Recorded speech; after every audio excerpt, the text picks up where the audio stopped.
ಎಲ್ಲರಿಗೂ ಶರಣು. ಈ ಒಂದು ಯುದ್ಧದ ನೆಪನ ಇವರು ಇಷ್ಟು ದಿನ ಈ ಒಂದು ಚುನಾವಣೆಗೆ ಬಳಸಿದ್ರು. 5 ರಾಜ್ಯದ ಚುನಾವಣೆ ಇತ್ತು. ಅವಾಗ ಏನು ಹೇಳಿದ್ರು ಅಂದರೆ, ಏನೇ ಯುದ್ಧ ಆಗಲಿ ಅಮೇರಿಕಾ, ಇರಾನ್ ಇದ್ಯಾವುದು ತಲೆ ಕೆಡಿಸ್ಕೋಬೇಡಿ, ನೀವು ನಮ್ಮ ಹತ್ರ ಬೇಕಾದಷ್ಟು ಪೆಟ್ರೋಲ್ ಇದೆ, ಡೀಸೆಲ್ ಇದೆ, ಗ್ಯಾಸ್ ಇದೆ ಅಂತೆಲ್ಲ ಸ್ಟೇಟ್ಮೆಂಟನ್ನು ಕೊಟ್ಟರು. ಈಗ ಈ ಯುದ್ಧ ಇದೆಲ್ಲ ಮುಗೀತಲ್ಲ, ಆ ಯುದ್ಧ ಇನ್ನೂ ಮುಗ್ದಿಲ್ಲ.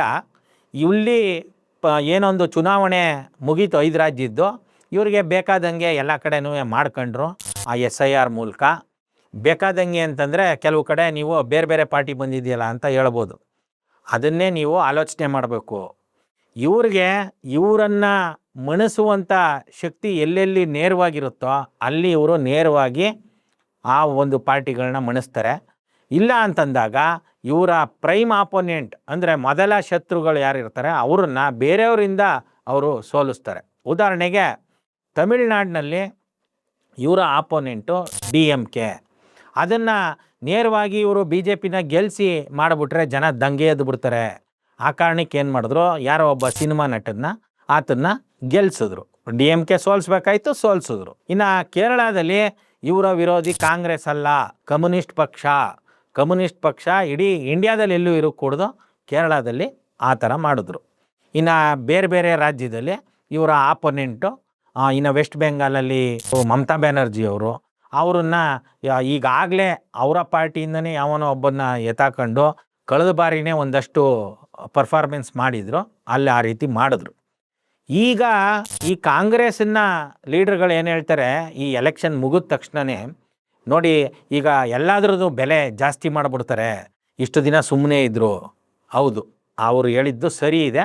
ಈಗ ಒಂದೊಂದೇ ಬೆಲೆನ ಜಾಸ್ತಿ ಮಾಡ್ತಾಯಿದ್ದಾರೆ. ಈಗ ಈ ಕಾಂಗ್ರೆಸ್ ಅವರಾಗ್ಬೋದು, ಇಲ್ಲ ವಿರೋಧ ಪಕ್ಷಗಳಾಗ್ಬೋದು, ನಿಜವಾಗ್ಲೂ ಮಾಡಬೇಕಾಗಿದ್ದೇನು ಅಂತಂದರೆ, ಈ ಒಂದು ದುಷ್ಟರ ಕೈಯಲ್ಲಿದೆ. ಹಾಗಾಗಿ ಈ ದುಷ್ಟ ಈತ ಬಂದು ನೈತಿಕತೆ ಇಲ್ಲದೇನೆ ಏನು ಈ ಒಂದು ವಾರ್ ಕ್ರೈಸಿಸಲ್ಲೂ ಕೂಡ ಚುನಾವಣಾ ರ್ಯಾಲಿಗಳಿಗೆ ಸಾವಿರಾರು ಲೀಟ್ರು, ಲಕ್ಷಾಂತರ ಲೀಟ್ರು ಪೆಟ್ರೋಲು ಡೀಸೆಲನ್ನು ಬಳಸಿದ್ದಾರೆ. ಆ ಕ್ಯಾಂಪೇನ್ಗಳನ್ನ ಮಾಡಿದ್ದಾರೆ. ಏನು ಒಂದು ಸಲ ಬಂತು ಅಂತಂದರೆ 150-200 ಕಾರ್ಗಳು. ಇವರು ಬೇರೆಯವ್ರಿಗೆ ಹೇಳೋದು ಏನಂತ, ಜನಸಾಮಾನ್ಯರಿಗೆ ನೀವು ಕಾರ್ ಬಳಸಬೇಡಿ, ಡೀಸೆಲ್ ಬಳಸಬೇಡಿ, ಪೆಟ್ರೋಲ್ ಬಳಸಬೇಡಿ, ಚಿನ್ನ ತಗೋಬೇಡಿ ಅನ್ನೋದನ್ನು ಜನರಿಗೆ ಹೇಳುವಂಥದ್ದು. ಇವರು ಮಾತ್ರ ಅದನ್ನು ಮುಂದುವರಿಸ್ತಾನೆ ಇರೋದು. ಝೀರೋ ಟ್ರಾಫಿಕಲ್ಲಿ ಓಡಾಡಬೇಕು ಇವರು ಓಡಾಡಲಿಲ್ಲ ಅಂದರೆ ಏನಾಯ್ತದೆ, ಏನೂ ಆಗಲ್ಲ. ಇವರು ಈ ಕೂತದ ಕಡೆ ಆಫೀಸಲ್ಲಿ ಕೆಲಸ ಮಾಡ್ಬೋದು. ಅದಕ್ಕೆ ಅಂತ ಸರ್ಕಾರಿ ಅಧಿಕಾರಿಗಳಿಗೆ ಸಂಬಳ ಕೊಟ್ಟು ಇಟ್ಕೊಂಡಿದ್ದೀವಿ. ಇವರು ಬಸ್ಸಲ್ಲಿ ಟ್ರೈನಲ್ಲಿ ಓಡಾಡೋದಕ್ಕೆ ರೆಡಿ ಇಲ್ಲ. ಈ ಕಾಂಗ್ರೆಸ್ ಅವರು ಆಗ್ಬೋದು, ಇಲ್ಲ ಆಪೋಸಿಷನ್ ಪಾರ್ಟಿಗಳಾಗ್ಬೋದು, ಒಟ್ಟಾರೆ ಪೊಲಿಟಿಕಲ್ ಪಾರ್ಟಿ ಅವನು ಯಾರೋ ವಿಜಯ್ ಇರ್ಬೋದು. ಈಗ ಈ ವಿಜಯ್ ಅನ್ನುವಂಥ ಸಿನಿಮಾ ನಟನ್ನ ಯಾವ ರೀತಿ ಈ ಸಂದರ್ಭದಲ್ಲಿ ಬಳಸ್ತಾರೆ ಅಂತಂದರೆ, ಎಲ್ಲ ಭಾಷೆಯ ಟಿವಿಗಳಲ್ಲಿ ಬೇರೆ ಯಾವ ಸುದ್ದಿನೂ ಬರಲ್ಲ, ಬರೀ ಈತಂದೇ ಸುದ್ದಿ ಬರುತ್ತೆ, ಈತನ ಆಡಳಿತದ್ದೇ ಸುದ್ದಿ ಬರುತ್ತೆ. ದಿನ ಆತ ಏನು ಮಾಡ್ದ ಅನ್ನೋದನ್ನೇ ತೋರಿಸಿ ನಮ್ಮನ್ನು ಈ ಬೆಲೆ ಏರಿಕೆಯಿಂದ ದಿಕ್ಕು ತಪ್ಪಿಸ್ತಾರೆ. ಈ ಬೆಲೆ ಏರಿಕೆ, ಈ ಒಂದು ಯುದ್ಧದ ಸಂದರ್ಭನ ಬಳಸ್ಕೊಂಡು ಇವರು ಈ AI ಇಂಪ್ಲಿಮೆಂಟ್ ಮಾಡ್ಕೊಳ್ಳೋದಕ್ಕೆ ಪಾಪ ವರ್ಷಾನುಗಟ್ಟಲೆ ಕಷ್ಟಪಟ್ಟು ಓದಿ ಮಾಸ್ಟರ್ ಡಿಗ್ರಿ ಎಲ್ಲ ಮಾಡ್ಕೊಂಡು ಉದ್ಯೋಗದಲ್ಲಿರೋರನ್ನ ಕಿತ್ತಿ ಬಿಸಾಕ್ತಾರೆ. ಈ ಕೆಳ ಹಂತದ ಕೆಲಸ ಮಾಡ್ತಾಯಿದ್ರಲ್ಲ, ಅವರು ಕೆಲಸ ಕಳ್ಕೊಂಡ್ರೆ ಅಷ್ಟು ಸಮಸ್ಯೆ ಆಗಲ್ಲ. ಅವರು ಮತ್ತೆ ಕೂಲಿ ಕೆಲಸನೋ ಮತ್ತೊಂದು ಮಾಡ್ತಾರೆ. ಇನ್ನು ಈ ಲೂಟಿಕೋರರು ಅವ್ರಿಗೂ ಏನೂ ಸಮಸ್ಯೆ ಆಗಲ್ಲ, ಅವ್ರ ಹತ್ರ ಸಾಕಷ್ಟು ಇರುತ್ತೆ, ಅದನ್ನು ಒಂದಷ್ಟು ಖರ್ಚು ಮಾಡಿ ಬದುಕ್ತಾರೆ. ಆದರೆ ಈ ಮಿಡ್ಲಲ್ಲಿ ವರ್ಷಾನುಗಟ್ಟಲೆ ಓದಿದ್ದು ಅವರಿಗೆ ಕೆಲಸ ಹೋದ ತಕ್ಷಣವೇ EMI ಕಟ್ಟೋದು ಹೆಂಗೆ, ಅವರು ಬೇರೆ ಬೇರೆ ಕಮಿಟ್ಮೆಂಟ್ಗಳನ್ನ ಯಾವ ಥರ ಮಾಡೋದು, ಮೈಬಗ್ಸಿ ದುಡಿಯೋದಕ್ಕೆ ಅಂದರೆ ಅವರು ಮೈಬಗ್ಸಿ ದುಡಿತಾ ಇದ್ದಾರೆ. ಆದರೆ ಫಿಸಿಕಲಿ ಯಾವುದೋ ಒಂದು ಹೊಲದ ಕೆಲಸನೋ ಇಲ್ಲ ಬೇರೆ ಬೇರೆ ಕೆಲಸನ ಮಾಡೋದಕ್ಕೆ ಅವರ ಮೈಂಡು ಕೂಡ ಸಪೋರ್ಟ್ ಮಾಡಲ್ಲ, ದೇಹ ಕೂಡ ಸಪೋರ್ಟ್ ಮಾಡಲ್ಲ. ಇವರ ಸಂಖ್ಯೆ ಜಾಸ್ತಿ ಇದೆ. ನಾವೇ ಹೇಳ್ತೀವಿ ಓದಿ ವಿದ್ಯಾಭ್ಯಾಸ ಪಡ್ಕೊಳ್ಳಿ ಅಂತ, ಪಡ್ಕೊಂಡಿದ್ದಾರೆ ಇವತ್ತೊಂದು 70% ಜನ. ಬರೀ ಕರ್ನಾಟಕದ ವಿಚಾರದಲ್ಲಿ ಮಾತಾಡೋದಾದ್ರೂ 70% ಜನ ಪಡ್ಕೊಂಡಿದ್ದಾರೆ. ಅವ್ರಿಗೆ ಎಲ್ರಿಗೂ ಭೂಮಿ ಇದ್ದರೆ ಹೋಗ್ಲಿ ಬಿಡಪ್ಪ, ಹೋಗಿ ಭೂಮಿಲಿ ಏನೋ ಬೆಳ್ಕೊಂಡು ತಿಂದರೆ 1 ವರ್ಷ ಅಂತ ಹೇಳ್ಬೋದು. ಆದರೆ ಈ ನೈತಿಕತೆ ಇಲ್ಲದೆ ಇರುವಂಥ ಪ್ರಧಾನಮಂತ್ರಿ, ಜವಾಬ್ದಾರಿ ಇಲ್ಲದೆ ಇರುವಂಥ ಪ್ರಧಾನಮಂತ್ರಿ, ಬರೀ ಶೋಕಿಗೋಸ್ಕರ ಪ್ರಧಾನಮಂತ್ರಿಯಾಗಿ ಯಾವುದೋ ಒಂದು ಸಂಘಟನೆ ಇದನ್ನು ಹಿಂದಿ ರಾಷ್ಟ್ರ ಮಾಡಬೇಕು, ಹಿಂದಿ ದೇಶ ಮಾಡಬೇಕು ಅನ್ನುವಂಥ ಒಂದು ಒಳಸಂಚನ್ನು ಇಟ್ಕೊಂಡು, ಒಂದು ಕೆಟ್ಟ ಆಲೋಚನೆನ ಇಟ್ಕೊಂಡು ಜನರನ್ನು ನರಳುವಂಗೆ ಮಾಡ್ತಾಯಿದ್ದಾರೆ. ನಿಜ, ಜನಸಾಮಾನ್ಯರು ಅವರು ಗೆಡ್ಡೆ ಗಂಟ್ಸ್ ತಿನ್ಕೊಂಡು ಬದುಕಿದ್ದಾರೆ, ಅವರು ಬೇಟೆ ಆಡ್ಕೊಂಡು ಬದುಕಿದ್ದಾರೆ. ಆದರೆ ನರಳಾಟದ ಬದುಕನ್ನು ಕೆಲವರಲ್ಲ ಹಲವರು ಬದುಕೋದು, ಕೆಲವರು ಮಾತ್ರ ಆಡಂಬರದ ಜೀವನ, ಅನುಕೂಲದ ಜೀವನನ ನಡೆಸೋದು. ಅದು ಪ್ರಜಾಪ್ರಭುತ್ವಕ್ಕೆ ಒಳ್ಳೆಯದಲ್ಲ. ಅದೊಂದು ನಾಗರಿಕ ಸಮಾಜದ ಲಕ್ಷಣ ಅಲ್ಲವೇ ಅಲ್ಲ. ಈಗ ನಿಮಗೆ ಸಾಕಷ್ಟು ಜನ ಸಮಾಜ ಸೇವಕರು ಉಟ್ಕೊಬಿಡ್ತಾರೆ. ಯಾವ ರೀತಿ ಸಮಾಜ ಸೇವೆ ಅವ್ರದ್ದು ಅಂದರೆ, ಅವರು ಈಗ ಪ್ರಧಾನಮಂತ್ರಿ ಹೇಳಿದರೆ ಆ ರೀತಿ ಎಲ್ಲ ಕಾಸ್ಟ್ ಕಟ್ಟಿಂಗ್ ಮಾಡೋದಕ್ಕೆ ನೀವು ನಡ್ಕ ಓಡಾಡಿ ಅಂತ ಹೇಳ್ತಾರೆ. ಅವ್ರು ಮಾತ್ರ ಆ ಸುಧಾಮೂರ್ತಿ ಎನ್ನುವಂಥ ಆ ಮಹಿಳೆ ಯಾವುದೋ ಒಂದು ಇಳ್ಕಲ್ ಸೀರೆನ ಉಟ್ಕೊಂಡು ಅವ್ರು ತಿನ್ನುವಂಥ ಊಟಕ್ಕೇ ಬರೀ ನೀರು ಕುಡಿಯೋದಕ್ಕೇ 7,000 ರೂಪಾಯಿ ಅಂತೆ. ಅವ್ರಿಗೆ ಅಡುಗೆ ಮಾಡಿಕೊಡೋ ಟೀಮ್ 15-20 ಜನ ಇರ್ತಾರೆ.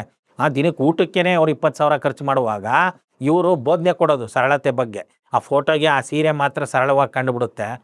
ಇವ್ರುಗಳು ಏನು ಮಾಡ್ತಾರೆ, ಒಂದಷ್ಟು ಫ್ರೀ ಬೀಸನ್ನ, ಒಂದಷ್ಟು ಊಟ ಕೊಡುವಂಥದ್ದು ಪ್ಯಾಕೆಟಲ್ಲಿ ಅಲ್ಲಿ ಊಟ ಹಂಚ್ಬಿಟ್ಟು ತಿರ್ಗಾ ಫೋಟೋ ಹಾಕ್ಕೊಂಡು ಅದನ್ನು CSR ಫಂಡಲ್ಲಿ ಮತ್ತೆ ಯಾಮಾರಿಸ್ತಾರೆ. ಇವ್ರಿಗೆಲ್ಲ ನಾನು ಟ್ಯಾಕ್ಸ್ ಹಾಕ್ತೀನಿ, ಆ ದುಡ್ಡನ್ನು ನಾನು ಇಂಥ ಕಷ್ಟದ ಸಂದರ್ಭದಲ್ಲಿ ನಾನು ಜನಗಳಿಗೆ ಕೊಡ್ತೀನಿ ಅನ್ನುವಂಥ ಮಾತನ್ನು ಹೇಳಿದಿದ್ರೆ ಜವಾಬ್ದಾರಿಯುತ ಪ್ರಧಾನಿ ಕಣಪ್ಪ ಇವರು ಅಂತ ಹೇಳ್ಬೋದಿತ್ತು. ಇವ್ರು ಹೇಳ್ತಾ ಇರೋದೇನೋ MLA MP CM PM ನೀವು ಮಾತ್ರ ಮೆಡೆಗಾರಿಕೆ ಮಾಡ್ತಾನೇ ಇರಿ. ಈ ಬಂಡವಾಳಶಾಹಿಗಳು ಮೊದಲು ಲಾಭ ಮಾಡಿದ್ದಾರೆ.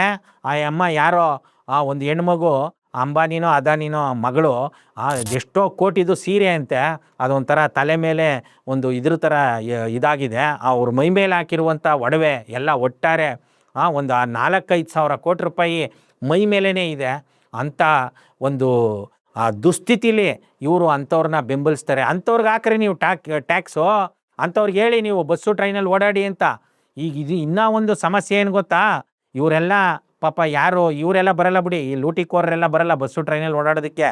ಆದರೆ ಈ ಪಾಪ ಈ ಲೇ ಆಫ್ ಆಗ್ತಾರಲ್ಲ, ಅಂದರೆ ಕಂಪ್ನಿಯಿಂದ ಕಿತ್ತಾಕ್ತಾರೆ, ಕೆಲಸದಿಂದ ತೆಗೆದಾಕ್ತಾರಲ್ಲ, ಇವರು ಅವ್ರು ತಗೊಂಡಿರೋ ಕಾರು EMI ಕಟ್ಟೋಕ್ಕಾಗಲ್ಲ, ಇನ್ನೊಂದಾಗಲ್ಲ. ನೀವು ದಯವಿಟ್ಟು ಯಾವುದೇ ಕಾರಣಕ್ಕೂ ಧೃತಿಗೆಡಬಾರ್ದು.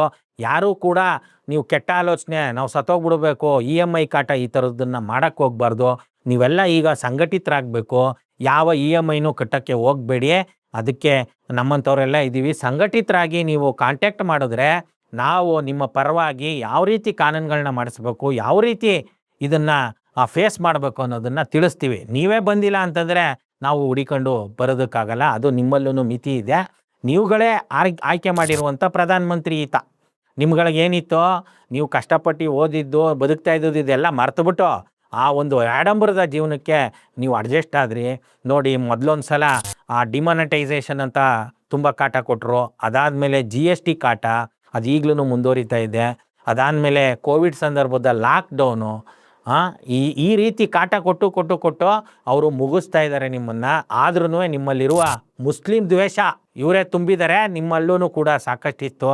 ಈ ಮುಸ್ಲಿಂ ದ್ವೇಷನ ಕಡಿಮೆ ಮಾಡಲಿಲ್ಲ ಅಂತಂದರೆ, ಬಿಡಲಿಲ್ಲ ಅಂತಂದರೆ ಇಂಥ ಒಂದು ಪರಿಸ್ಥಿತಿಗೆ ಇಡೀ ಸಮಾಜ ಸಿಕ್ಕೊಳ್ಬೇಕಾಗುತ್ತೆ. ನೋಡಿ, ಡೆನ್ಮಾರ್ಕ್ ಅಂತ ದೇಶದಲ್ಲಿ ಕೆಲಸದಿಂದ ಏನಾರು ತೆಗೆದಾಕಿದ್ರೆ ಒಂದು 6 ತಿಂಗಳು ಸಂಬಳ ಕೊಡ್ತಾರೆ. ಯಾಕಂದರೆ ಅವ್ರು ಇನ್ನೊಂದು ಕೆಲಸ ಹುಡುಕೊಳ್ಳಿ ಅಂತ. ನೀವು ಟ್ಯಾಕ್ಸ್ ಕಟ್ಟಿದ್ದೀರಲ್ಲ, ನೀವು ಆ ಫೆಸಿಲಿಟಿನ ಪಡ್ಕೋಬೋದು. ನೀವು ಟ್ಯಾಕ್ಸ್ ಕಟ್ಟಿರುವಂಥದ್ದು ನಮ್ಗಳಂಗೆ ನಾವು ಖರ್ಚು ಮಾಡಿದ್ದಕ್ಕೆಲ್ಲ ಟ್ಯಾಕ್ಸ್ ಎಲ್ಲ ನೀವು ಅಗತ್ಯಕ್ಕಿಂತ ಜಾಸ್ತಿ ದುಡ್ದು ಇಟ್ಕೋಬೇಕಲ್ಲ, ಅದಕ್ಕೆ ಟ್ಯಾಕ್ಸ್ ಕಟ್ಟಿದ್ದೀರಿ. ಆ ಟ್ಯಾಕ್ಸ್ ದುಡ್ಡಲ್ಲಿ ಕೊಡೋ ನೀನು ಅಂತ ಕೇಳಬೇಕು ನೇರವಾಗಿ ಪ್ರಧಾನಮಂತ್ರಿನ. ಯಾಕಂದರೆ ಅದು ರಾಜ್ಯಗಳಿಗೆ ಬರೋದಿಲ್ಲ. ಸ್ಟೇಟ್ ಅಟಾನಮಿ ಬಂದಿದ್ರೆ, ಅಂದರೆ ರಾಜ್ಯಗಳಿಗೆ ಸ್ವಾಯತ್ತತೆ ಇದ್ದಿದ್ರೆ ನಾವು ಮುಖ್ಯಮಂತ್ರಿನ ಹಿಡಿಬೋದಿತ್ತು, ಕೇಳ್ಬೋದಿತ್ತು, ಏನಪ್ಪ ನೀನು ಈ ಥರ ಮಾಡುವಂಥ, ಈ ಥರ ನೀನು ವಿದೇಶಿದಿಂದ ಬರುವಂಥದ್ದಕ್ಕೆಲ್ಲ ಇಷ್ಟೊಂದು ಸಮಸ್ಯೆ ಮಾಡೋದಲ್ಲ ಅಂತ. ನಿಜವಾಗ್ಲೂ ರಾಜ್ಯಗಳ ಸ್ವಾಯತ್ತತೆ ಇದ್ದಿದ್ರೆ ನಮಗೆ ಯಾವ ಯುದ್ಧದಿಂದನೂ ತೊಂದರೆ ಆಗ್ತಿರಲಿಲ್ಲ. ನೀವು ನೆನಪು ಮಾಡ್ಕೊಳ್ಳಿ, 1 ತಿಂಗಳು 2 ತಿಂಗಳು ಹಿಂದೆ ಇರಾನ್ ಅವರು ನಾವು ಇಂಡಿಯಾದ ಹಡಗಳನ್ನ ಬಿಟ್ಟಿದ್ದೀವಿ ಅಂತ ಹೇಳಿದ್ರು. ಅದಕ್ಕೆ ಉದಾಹರಣೆ ಏನು ಹೇಳಿದ್ರು ಅಂದರೆ, ಜನ ನಮ್ಮ ಜೊತೆ ನಿಂತರು, ಈ ಸರ್ಕಾರ ಅಲ್ಲ, ಇದೊಂದು ಅಯೋಗ್ಯ ಸರ್ಕಾರ ಇಂಡಿಯಾ ಗೌರ್ಮೆಂಟು, ಆದರೆ ಜನ ನಿಂತರು ಅಂದರು. ನಮ್ದೇನಾರ ರಾಜ್ಯಗಳ ಸ್ವಾಯತ್ತತೆ ಇದ್ದಿದ್ರೆ ಕನ್ನಡ ನಾಡಿನ ಸರ್ಕಾರ ನಿಜವಾಗ್ಲೂ ಈ ರೀತಿ ಗಲೀಜು ಮಾಡ್ಕೊತಾನೆ ಇರಲಿಲ್ಲ ಸಂಬಂಧಗಳನ್ನ ವಿದೇಶಗಳ ಜೊತೆ. ಇವರು ಎಲ್ಲ ಗಬ್ಬೆಬ್ಬಿಸ್ಬಿಟ್ಟಿದ್ದಾರೆ. ಇಂಡಿಯಾ ಅಂತಂದರೆ ಅವರು ನಾವು ಅದು ಸಪ್ಲೈ ಕೊಡಲ್ಲ, ಇದು ಸಪ್ಲೈ ಕೊಡಲ್ಲ. ಆಮೇಲೆ ಇಷ್ಟು ಬೇಡ, ನಮ್ಮಿಂದ ತಗೋತಿದ್ರಲ್ಲ ಅದೆಲ್ಲ ಸ್ಟಾಪ್ ಆಗಿಬಿಡುತ್ತೆ. ಮೊಟ್ಟೆ ರಫ್ತಾಗ್ತಾಯಿತ್ತು, ಮಾಂಸ ರಫ್ತಾಗ್ತಾಯಿತ್ತು, ಇನ್ನು ಬೇರೆ ಬೇರೆ ದವಸ ಧಾನ್ಯ ಅಕ್ಕಿ ಇವೆಲ್ಲವೂ ಎಕ್ಸ್ಪೋರ್ಟ್ ಆಗ್ತಾಯಿತ್ತು. ಈಗ ಇದೆಲ್ಲ ಸ್ಟಾಪ್ ಆಯಿತು ಅಂತಂದರೆ ಇಲ್ಲಿ ಬೆಳೀತಾ ಇರುವಂಥ ರೈತರು ಏನು ಮಾಡಬೇಕು, ರೇಟು ಬಿದ್ದೋಗ್ಬಿಡುತ್ತೆ. ಇಲ್ಲಿ ಹೋಗಿ ಬಡವ್ರ ಬಗ್ರಲ್ಲ, ಜನಕ್ಕೇನು ಕಡಿಮೆ ಕೊಟ್ಬಿಡ್ತಾರ. ಆದರೆ ಬಿಸ್ನೆಸ್ ಮನ್ಸು ಅವರ ವ್ಯಾಪಾರಕ್ಕೆ ಏನು ಮಾರ್ಜಿನ್ ಬೇಕೋ ಅದನ್ನು ಇಟ್ಕೋತಾರೆ. ಇದ್ರ ಜೊತೆಗೆ ಆನ್ಲೈನ್ ಕ್ಲಾಸ್ ಮಾಡಿ ಅಂತ ಹೇಳ್ತೀರಾ ನೀವು. ಈಗಾಗಲೇ ಅದನ್ನು ಖಾಸಗಿ ಶಾಲೆಗಳು ವಿರೋಧ ಮಾಡಿದೆ. ಅವರು ಖಾಸಗಿ ಶಾಲೆಯವರು ಶಿಕ್ಷಣ ಕಲಿಸ್ಬೇಕು ಅನ್ನೋ ಉದ್ದೇಶದಿಂದಲ್ಲ, ಅವರು ಲೂಟಿ ಹೊಡೆಯೋದು ನಿಂತೋಗುತ್ತೆ ಅಂತ. ಒಟ್ಟಾರೆ ಜನಸಾಮಾನ್ಯರ ಮಕ್ಕಳು ವಿದ್ಯಾಭ್ಯಾಸ ಕಲಿಬಾರ್ದು. ಇವ್ರದ್ದೇನಿದ್ರು ಈ ಲೂಟಿಕೋರರು ಮತ್ತೇನು ಬ್ರಾಹ್ಮಣಶಾಹಿ ಇತ್ತೋ ಇದು ಉಳ್ಕೋಬೇಕು. ಇದೆಲ್ಲದರಿಂದ ದಿಕ್ ತಪ್ಪಿಸೋದಕ್ಕೆ ಇವಾಗ ಆ ತಮಿಳ್ನಾಡಿನ ಆ ನಟನ ಗೆಲ್ಲಿಸ್ಬಿಟ್ಟು ಜನರನ್ನ ಯಾಮಾರಿಸ್ತಾ ಇದ್ದಾರೆ. ಆ ಸುದ್ದಿಗೆ ಹೆಚ್ಚು ಸ್ಪೇಸು ಈ ಮಾಧ್ಯಮ ಯಾರ ಕೈಯಲ್ಲಿದೆ ಅಂತ ಎಲ್ರಿಗೂ ಗೊತ್ತಿದೆ. ಅವರು ಯಾರಿಗೋ ಒಬ್ರಿಗೆ ಅಗತ್ಯಕ್ಕಿಂತ ಹೆಚ್ಚು ಪ್ರಚಾರ ಕೊಡ್ತಾವ್ರೆ ಅಂತಂದರೆ ಅದರ ಹುನ್ನಾರ ಏನು ಅನ್ನೋದನ್ನು ತಿಳ್ಕೊಳ್ಬೇಕು. ಅದ್ರ ಬಗ್ಗೆ ಚರ್ಚೆ ಮಾಡೋದನ್ನು ಬಿಡಬೇಕು. ಭಾಳ ಮುಖ್ಯವಾಗಿ ಈ ಒಂದು ಕ್ರೈಸಿಸ್ಸು ಏನು ಎದುರಾಗ್ತಾ ಇದೆ, ಇದರಲ್ಲಿ ನಾವು ಬೇಡಿಕೆ ಇಡ್ತಾ ಇರುವಂಥದ್ದು, ನೀವು ಈ ಕೂಡಲೇ ಈ ವಂದೇ ಭಾರತ್ ಟ್ರೈನ್ಗಳನ್ನ ಕಟ್ ಮಾಡಬೇಕು, AC ಟ್ರೈನ್ಗಳನ್ನ ಕಟ್ ಮಾಡಬೇಕು, ಪ್ಯಾಸೆಂಜರ್ ಟ್ರೈನ್ಗಳನ್ನ ನೀವು 3 ಪಟ್ಟು 4 ಪಟ್ಟು ಜಾಸ್ತಿ ಮಾಡಬೇಕು. ಯಾಕಂದರೆ ಪೆಟ್ರೋಲ್ ಡೀಸೆಲ್ ಬೆಲೆ ರೇಟ್ ಜಾಸ್ತಿ ಆಗ್ತಾ ಇದ್ದಂಗೆ ನೀವು ಹೇಳೋದೇನೋ ಜನನೇ ಬಿಟ್ಬಿಟ್ಟು ಅವರು ಟ್ರೈನು ಬಸ್ಸಲ್ಲಿ ಓಡಾಡೋದಕ್ಕೆ ಶುರು ಮಾಡ್ತಾರೆ. ಈ ಟ್ರೈನಲ್ಲಿ ಇವತ್ತವರೆಗೂ ಅವರು ಈ ಒಂದು ಪರಿಸರಕ್ಕಾಗಲಿ ಈ ಒಂದು ಸಮಾಜಕ್ಕಾಗಲಿ ತೊಂದರೆ ಕೊಡ್ದಂಗೆ ಓಡಾಡ್ತಾ ಇದ್ರಲ್ಲ, ಅವ್ರ ಮೇಲೆ ನೀವು ಒತ್ತಡ ಕ್ರಿಯೇಟ್ ಮಾಡಬೇಡಿ. ಎಕ್ಸ್ಟ್ರಾ ಟ್ರೈನ್ಗಳನ್ನ ಈ ಕೂಡಲೇ ನೀವು ಹಾಕಬೇಕು. ನೀವೇನಾರ ಪ್ರಧಾನಮಂತ್ರಿಯವರು ಆ ಭಾಷಣ ಹೊಡೆದ್ರಲ್ಲ, ನೀವು ಅದು ಮಾಡಬೇಡಿ ಇದು ಮಾಡಬೇಡಿ ಅಂತ, ಅದರಲ್ಲಿ ನೋಡ್ರಪ್ಪ ನಾನು ಎಕ್ಸ್ಟ್ರಾ 10,000 ಟ್ರೈನ್ ಹಾಕಿದ್ದೀನಿ ಅಂತಿದ್ರೆ ನಾವು ಮೆಚ್ಕೊತಿದ್ವಿ. ಅದೇನೂ ಮಾಡ್ತಾಯಿಲ್ಲ ನೀವು. ತಿರ್ಗಾ ಒಂದೇ ಭಾರತ ಏನ್ರಿ, ಆ ಟ್ರೈನಲ್ಲಿ ಒಂದು ಟ್ರೈನಲ್ಲಿ 10,000 ಜನ ಹೋಗೋ ಜಾಗದಲ್ಲಿ 300 ಜನ ಹೋಗ್ತಾರೆ ಅದರಲ್ಲಿ. ಅದಕ್ಕೆ ಎಲ್ಲ ಟ್ರೈನು ಸೈಡ್ ಬಿಡಬೇಕು. ಈ ಕೂಡಲೇ ಅದನ್ನು ಸ್ಟಾಪ್ ಮಾಡಬೇಕು. ನೀವು ಪ್ಯಾಸೆಂಜರ್ ಟ್ರೈನನ್ನು ಇನ್ಕ್ರೀಸ್ ಮಾಡಬೇಕು. ಇನ್ನು ರಾಜ್ಯ ಸರ್ಕಾರ ಈ ಕೂಡಲೇ ಏನು ಬಸ್ ಫೆಸಿಲಿಟಿ ಇದೆ ಇದನ್ನು ಡಬಲ್ ಮಾಡಬೇಕು. ಎಲ್ಲ ವೆಹಿಕಲ್ಗಳು ಇವರು ಯೂಸ್ ಮಾಡ್ತಾ ಇದ್ದಾರಲ್ಲ, ಇದೆಲ್ಲನೂ ಯೂಸ್ ಮಾಡೋಕ್ಕಾಗಲ್ಲ ಅಂತಂದರೆ ಡಬಲ್ ಮಾಡಬೇಕು. ಈಗಾಗಲೇ ಖಾಸಗಿ ಬಸ್ಗಳು ಈ ಒಂದು ಹೆಣ್ಮಕ್ಳಿಗೆ ಸವಲತ್ತು ಕೊಟ್ಟ ಮೇಲೆ ಎಲ್ಲ ನಿಂತೋಗಿದೆ. ಅವನ್ನೆಲ್ಲ ಪರ್ಚೇಸ್ ಮಾಡಿ ಇಮಿಡಿಯೇಟ್ ಅಪಾಯಿಂಟ್ ಮಾಡಿ ಅವ್ರನ್ನ ನೀವು ಡಬಲ್ ಮಾಡಬೇಕು. ಜನಸಾಮಾನ್ಯರಿಗೆ ಓಡಾಡೋದಕ್ಕೆ ಅವಕಾಶ ಮಾಡಿಕೊಡ್ಬೇಕು. ತಿರ್ಗಾ ನಮಗೆ ದುಡ್ಡು ಅವ್ರು ಕೊಡ್ತಾಯಿಲ್ಲ ಇವ್ರು ಕೊಡ್ತಾಯಿಲ್ಲ, ತೆರಿಗೆ ಹೋಗೋದನ್ನೇ ನಿಲ್ಲಿಸ್ರಿ. ನೀವು ಇಂಡಿಯಾ ಗೌರ್ಮೆಂಟ್ಗೆ ನಿಮಗೆ ಆ ಪವರ್ ಇಲ್ಲ ಅಂತಂದರೆ ಕಿತ್ತು ಬಿಸಾಕಿ. ಯಾಕೆ ಬೇಕೋ ಸುಮ್ಮನೆ ನೀವುಗಳು ಮಾತ್ರ ಗುಟ್ಟದ ಕಾರ್ ಹಾಕೊಂಡು 1 ಕೋಟಿ 2 ಕೋಟಿ ಕಾರ್ಗಳಲ್ಲಿ 0 ಟ್ರಾಫಿಕಲ್ಲಿ ಓಡಾಡ್ಕೊಂಡು ಮೆಡೆಗಾರಿಕೆ ಮಾಡೋಕ್ಕಿದ್ದೀರ ನೀವೆಲ್ಲ. ಹಾಗಾಗಿ ಒಂದು ರೈಲ್ವೆನ ಇನ್ಕ್ರೀಸ್ ಮಾಡಬೇಕು, ಬಸ್ ಫೆಸಿಲಿಟಿನ ಇನ್ಕ್ರೀಸ್ ಮಾಡಬೇಕು. ಇನ್ನು ಈ ಏನು ಲೇ ಆಫ್ ಮಾಡ್ತೀರಿ, ಕಂಪ್ನಿಗಳಿಂದ ತೆಗೆದಾಕ್ತೀರಿ, ಪ್ರೈವೇಟ್ ಕಂಪ್ನಿಗಳಿಂದ ಇಲ್ಲ ಸರ್ಕಾರದ ಕೆಲಸ ಮಾಡ್ತಾ ಇರೋರ್ಗೆ ಏನಾದ್ರೂ ನೀವು ತೆಗೆದಾಕಿದ್ರೆ ಈ ಒಂದು ಕ್ರೈಸಿಸಿಂದ ಅಂಥವ್ರಿಗೆ ನೀವು ಕನಿಷ್ಠ 1 ವರ್ಷ ಸಂಬಳ ಕೊಡುವಂಥ ಕೆಲಸನ ಮಾಡಬೇಕು. ಡೆನ್ಮಾರ್ಕ್ ಆಗ್ಬೋದು, ಬೇರೆ ಬೇರೆ ದೇಶದಲ್ಲಿ ಹೆಂಗೆ ಅವರನ್ನು ವೆಲ್ಫೇರ್ ಮಾಡ್ತಾರೆ ಆ ಥರ ಮಾಡಬೇಕು. ಇನ್ನು 4ನೇದಾಗಿ ಈ ಕೂಡಲೇ ಅನೌನ್ಸ್ ಮಾಡಬೇಕು, ಯಾವುದೇ ಬ್ಯಾಂಕ್ ಆಗಲಿ ಯಾವುದೇ ಪ್ರೈವೇಟು ಫೈನಾನ್ಸ್ ಕಂಪ್ನಿ ಆಗಲಿ ನೀವು ಯಾರಿಗೂ ಪೀಡಿಸಂಗಿಲ್ಲ. ಅದು ಬೈಕ್ ಸಾಲ ಆಗಲಿ ಕಾರ್ ಸಾಲ ಆಗಲಿ ಪೀಡಿಸಂಗಿಲ್ಲ ಅಂತ ಈ ಕೂಡಲೇ ನೀವು ಅನೌನ್ಸ್ ಮಾಡಬೇಕು. ಇದು 4 ನಮ್ಮ ಬೇಡಿಕೆ. ಈ 4 ಬೇಡಿಕೆಗೆ ನಿಮಗೆ ಸಹಮತ ಇದ್ದರೆ ನೀವು ಕಮೆಂಟ್ ಸೆಕ್ಷನಲ್ಲಿ ತಿಳಿಸಿ, ನಿಮ್ಮ ನಂಬರ್ ಕೊಡಿ. ನಾವೆಲ್ಲ ಯುನೈಟ್ ಆಗಿ ಇದನ್ನು ಮನವಿ ಪತ್ರ ಕೊಟ್ಟು ಜನರಲ್ಲಿ ಜಾಗೃತಿ ಮೂಡಿಸಿ ಸರ್ಕಾರದ ಮೇಲೆ ಒತ್ತಡ ಹಾಕೋದಕ್ಕೆ ನಾವು ರೆಡಿ ಇದ್ದೀವಿ ಅಂತ ಹೇಳ್ತಾ ಶರಣು. Thank you.